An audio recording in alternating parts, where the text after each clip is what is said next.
Daily Priya Saravana பேசுகிறேங்க. எங்கள் வீட்டு பக்கத்து வீட்டில் வீடு புண்ணியச்சினிக்கு இன்வைட் பண்ணியிருந்தாங்க. காலையில் போய் வீடெல்லாம் சுற்றி பார்த்துட்டு அவங்களுக்கு ஒரு அட்டனன்ஸ் போட்டுட்டு இன்னொரு ஃபங்க்ஷன் இருந்ததுங்க, அங்கேயும் கிளம்பிட்டோம். இந்த ஃபங்க்ஷன் பார்த்திங்கன்னா எங்கள் நங்கையாவோட பையனுக்கு வந்து காதுகுத்து ஃபங்க்ஷனுங்க. 2 நங்கையங்க இருக்காங்க. சின்ன பிள்ளையிலேருந்து அவங்க கூட ஒன்றா விளையாண்டுட்டு இருந்ததுனால நான் நங்கையா அவங்கள கூப்பிட்டதே இல்லை. அனிதாக்கா செம்பக்கா அப்படின்னு தான் அவங்களுக்கு கூப்பிட்டுருக்கேன்.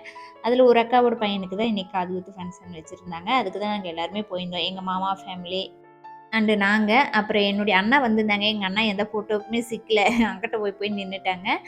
அண்ட் என் தங்கச்சி வந்திருந்தாங்க. என் தங்கச்சிக்கு கல்யாணி காட்டன் சாரீல நான் தான் ஃபுல் அம்பர்லா கட்டிங் சுடிதார் வந்து தைச்சு குடுத்துருந்தேன். அத தான் வியர் பண்ணியிருந்தாங்க. ரொம்ப சூப்பரா இருந்தது. குட்டி ஏஞ்சல் மாரி இருந்தாங்க. நாங்க எல்லாரும் சேர்ந்து ஒரு குரூப் ஃபோட்டோ எடுத்துட்டோம். சாப்பிட்டு முடிச்சுட்டு ஐஸ்கிரீம் தந்தாங்க. ஐஸ்கிரீமும் 2, 3 டைம் வாங்கி சாப்பிட்டாங்க குட்டி பாப்பா. எங்க அப்பாவோடையும் ஒரு செல்ஃபி வீடியோ எடுத்துட்டு நாங்க எல்லாரும் கிளம்பிட்டோம். நம்ம சேனலை மறக்காம சப்ஸ்கிரைப் பண்ணிக்கோங்க. நன்றி, வணக்கம். மீண்டும் அடுத்த வீடியோவில் மீட் பண்ணலாம். பாய்.